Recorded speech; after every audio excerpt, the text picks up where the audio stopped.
Bryant, it's been quite a week between the Matt Canada thing, the Diontae Johnson thing. Let's start with that second part first. Had you ever seen anything like that on the field where somebody basically just stopped playing? How would you react as a teammate? And what do you think of Diontae apologizing to his teammates? Does that end it? Yeah, I've seen it before. Being around the game for such a long time, clearly not the NFL, but just playing football my entire life. But I've seen it in NFL, watching tape of other games and just kind of game planning. We've seen guys, not physically involved in the play.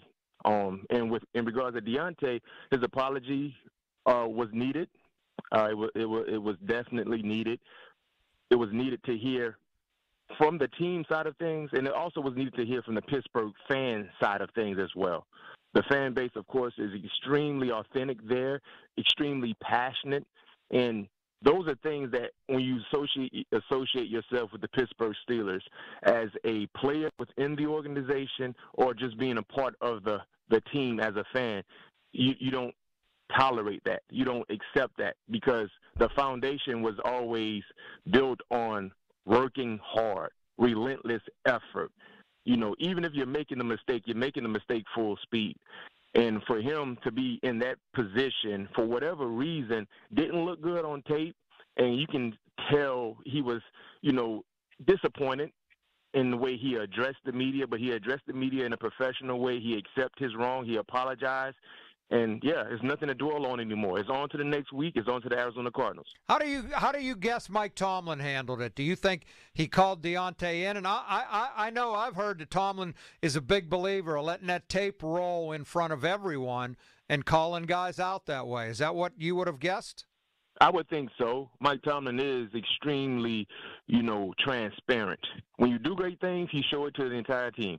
When you're consistently doing bad things, he shows it to the entire team. So with the respect that Diontae has within the organization, he's a guy that has to lead by example. For the younger guys, for George Pickens and some of the other wide receivers, you cannot be that standard. So the best way to nip it in the bud is to put it on blast. You know what I mean? This is what you did, and this is not what we're going to tolerate, and it's up to you to kind of correct your wrongs. And the first thing he did in correcting his wrong was apologizing. Bryant, would you agree that the players here, because it sure seemed like it with some of their public comments, no longer wanted to play for Matt Canada as a coordinator? Would you agree with that? It seemed that way. And you know what? I don't want to say they didn't want to play for him. They just were tired of the production or the lack thereof. No execution, no numbers. So I would say they just were tired of just being a below-average group. Okay, so with this game, suddenly he's not there, and they have their most yards in a game since 2018, since Antonio's final game here. So would this have happened anyway, or were there obvious improvements because Canada wasn't there? I think the offense was a different mentality. Also, too, when a coordinator gets fired, it lights a fire under everyone that was a part of him getting fired. We saw that with the Buffalo Bills. They fired Ken Dorsey, in comes Joe Brady, and the offense looked different. You know what I mean? Look more efficient, look more explosive. So that has been the common thing when you look at the change in a coordinator on either side of the football. Usually you see a difference in production because now as a player, you're like, man, listen, they just fired the guy who's calling plays. And the reason why he got fired is because we weren't doing what we were supposed to do. Now, for us to kind of keep our job security in place, we got to do a better job. And that's what we saw. We saw a sense of urgency. Even the first drive, it didn't warrant any points, but let's keep it the first pass to Pat across the seam was something that we've been hollering for a long, long time. You know what I mean? Execution, not going 3 and out. How many times, guys, have we seen a Steeler game in the past, the first drive was 3 and out? Like, it was a reoccurring theme for our offense. But last week, the first play action, take a shot, middle of the field, Pat, wide open. I mean, our tight end gave us over 100 yards receiving. Think about that. So what we saw is what we were expecting to see from week 1 up until this point. But we didn't see, you make a change in the guard in regards to play calling, and now we're starting to see the production that we felt like we should have been seeing since day one. Brian, how good should people feel about this team at 7-4? A very, a decent schedule ahead. These next couple games against Arizona and New England in 4 days. You still get Cincinnati without Burrow down the road. Now Jonathan Taylor's hurt in Indianapolis. How good should Steeler fans feel about this team? And, I mean, is it a playoff team, and can it actually do some damage if it gets in the playoffs? Well, Steeler fans should feel as good about the Pittsburgh Steelers as I felt the day after Thanksgiving, because I ate really good on Thanksgiving.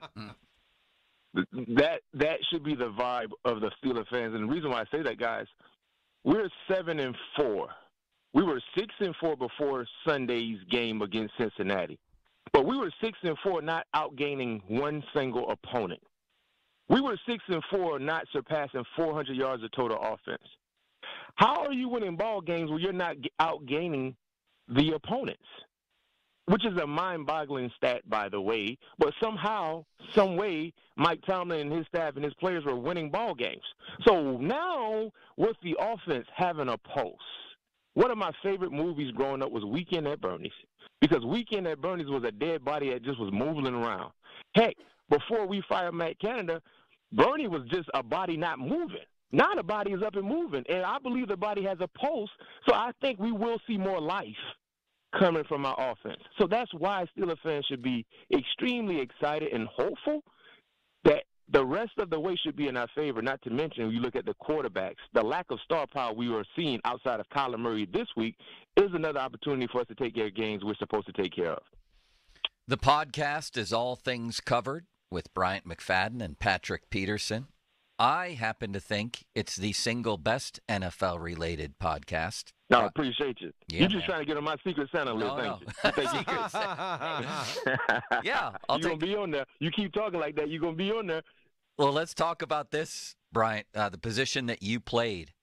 Joey Porter Jr. is becoming a major story this season. It's been a long time since the Steelers had a corner follow people like Chase around the field. I thought he played great. You know, one of the plays Chase made was because he's great. Yeah. How is he doing it, and what is the future for this kid? Oh, man, I love JP Jr., man, his skill set. The first thing I thought about when I saw JP Jr. playing at Penn State, and I shared this with Senior, I said he reminds me a lot of Dale Carter.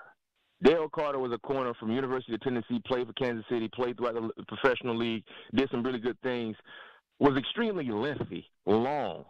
And the arm length that JP Jr. has makes him so effective in being disruptive at the line of scrimmage. His press technique, he gets his arm. It's almost like seeing a praying mantis playing cornerback position. Extremely long arms. He can reach out and touch you, and he disrupts the timing. And what that athleticism that I'm harping on, when you pair that up with the confidence that he has in his ability, we're seeing successful reps. One thing that Mike Tomlin says, one of his best Mike Tomlinisms, make routine plays happen routinely. That's what Joey Porter's doing, is that at the beginning of a route, at press, at the line of scrimmage, he's making that routine technique happen routinely.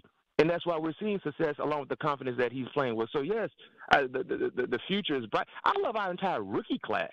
I mean, Ben, big-time beast. Herbig, beast. You know what I mean? Washington. Like, our rookie class has all stepped up to the plate, and they've done it for not. Broderick, since he's been on the right side of the offensive line, we've been running the football. He's been one of the main catalysts for the success we're seeing on the offensive line in regards to running the football. So Omar Khan, the con man, Mike T, they did a phenomenal job with this draft because all of these guys that I mentioned are contributing, and they're doing so in a big way. All right, Brian, it's our favorite game. It's free association. Short question, short answer. You're the greatest player in the history of this game. You ready? Ready. You have the inside word because of the guy you do the podcast with. Is Minkah playing this week? Now, can I hit you with an audible? You think you guys try to get some inside information from me. Y'all think y'all slick. Gut feel. Okay. Gut feel. Does Minkah play this week? Gut feel he plays. Bills make the playoffs? No. Tua wins a playoff game. Yes. Who's the league MVP? I'm biased because I have a ticket out for Tua at plus 900, so I need Tua Tagovailoa to win. I bought that months ago. So if he wins, it makes me feel really, really good and happy. So I got to go Tua. Aaron Rodgers plays this season. He bet not. He want to get hurt again behind that offensive line? No. Aaron Rodgers is putting on a big show because he loves the attention. Yes. Steelers win the division. No. Pickett's their quarterback for the next decade. Please. I hope I'm right. Yes. Browns still make the playoffs. No. Dallas makes it to the NFC title game. No. Eagles or Niners this weekend. San Fran. Greatest receiver you ever played against. Against? Shoot. Oh, boy. Whew. That's a tough one. I'll go Jimmy Smith. Greatest quarterback you ever played against. Tom. Greatest player you ever played with. Oh, shoot. Troy. Thank you, Bryant.